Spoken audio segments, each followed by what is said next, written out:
Atheist is somebody who does not believe in God. Agnostic is somebody Okay. Yeah. It changed. If you prove to me that God exists, That's not what that's a proprietary definition. That is not the standard definition of atheism. So, agnosticism. So agnosticism is to be without knowledge or belief, because knowledge is a subset of belief. Okay, that's the standard definition of agnosticism. Are we clear? I've never heard that definition before. I didn't hear you. Okay. I've never heard that definition before.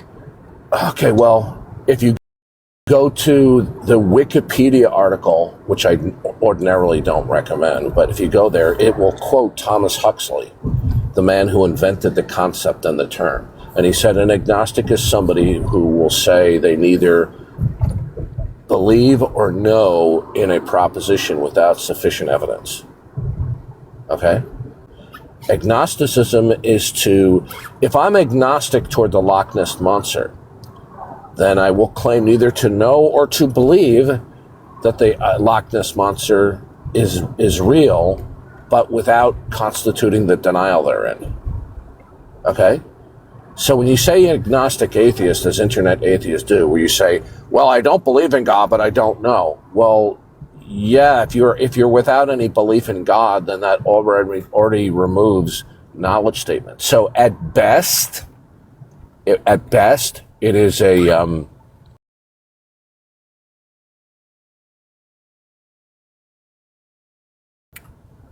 it's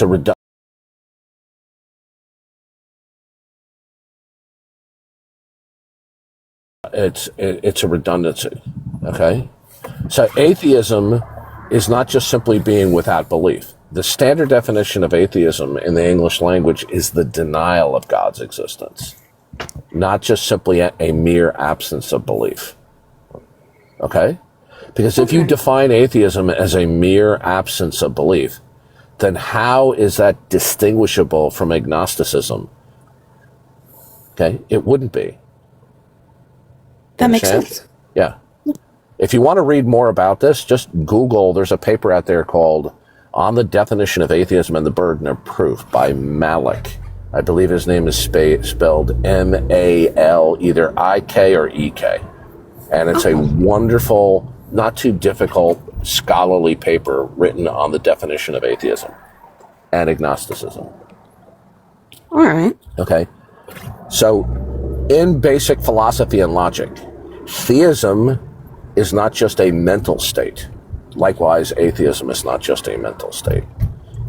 Theism is propositional. It is not only the belief in, but the affirmation that there is at least one God. Okay? Atheism, in the standard definitions, as opposed to non-standard definitions, constitutes the denial of God's existence. Okay? Now, over the last couple of generations, atheists, realizing the impossibility of philosophically denying God's existence, have decided to cheat, and that is to redefine the term no longer as the denial of God, but as the mere absence of a positive belief. Because now atheism is no longer propositional, external to your mind. Atheism is now just a mental state. Okay? Mm-hmm. But the problem with that is, upon examination, it will still constitute an indirect denial of God's existence.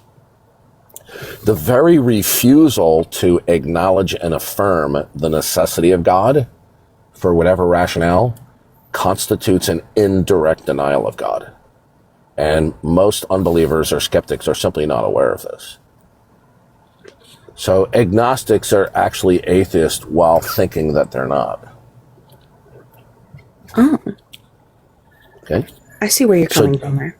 So do you have a reason to believe that God does not exist? I believe there's too many inconsistencies in the Bible. Okay. So criticizing religious literature, the Bible or others, doesn't get you to classical atheism. Okay?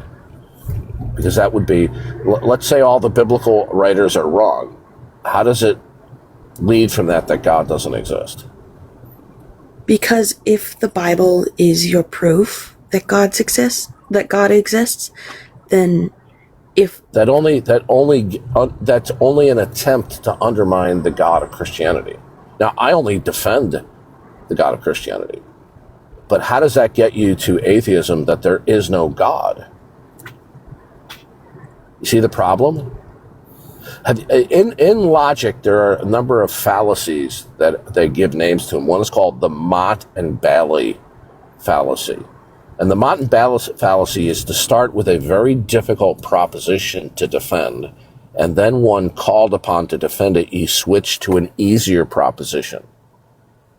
So when you attempt to undermine the actuality of the Christian God, you're still not arriving at atheism. You understand? Mm-hmm. So, but when you say there's inconsistencies in the Bible, well, if the Christian worldview is not true, then why would inconsistencies be a problem? How would your worldview provide foundationally that any inconsistencies are a problem? Well, inconsistencies that involve things like murder in the Bible, I believe, are very problematic. Or okay, can you elaborate on it? And by the way, I really appreciate your attitude. Okay, you are one of the few unbelievers that will come up on a stream like this and will present yourself with character, and you're coming across fairly intelligently. So I appreciate it. I'm not trying to brown nose you, but we just get a lot of knuckle dragging jerks, and you're certainly the opposite. So continue. Yeah, I go to a Lutheran college, so okay. So they're doing a good job with you. Yeah. All right. So continue about the schmurder. So, there are places in the Bible where it's inconsistent, especially with the biggest thing I can think of right now is when Abraham is going to kill his son. Mm-hmm. I believe that is inconsistent with the morals that the Bible teaches. Okay, God told him, did you know that prior, God told Abraham that he was going to have a child, and from that child he would produce a nation of many people. Okay. And then he had 2 children. Right. Well, he had one illegitimately and one legitimately. Okay. But Isaac was the child of the promise. So Abraham had already been told that Sarah was going to have a child. Okay. And that child would be the father of many people. So when God asked Abraham to sacrifice his son, Abraham would have to have known. I'm sorry, something came up. I gotta go. Okay, thank you. Please come again.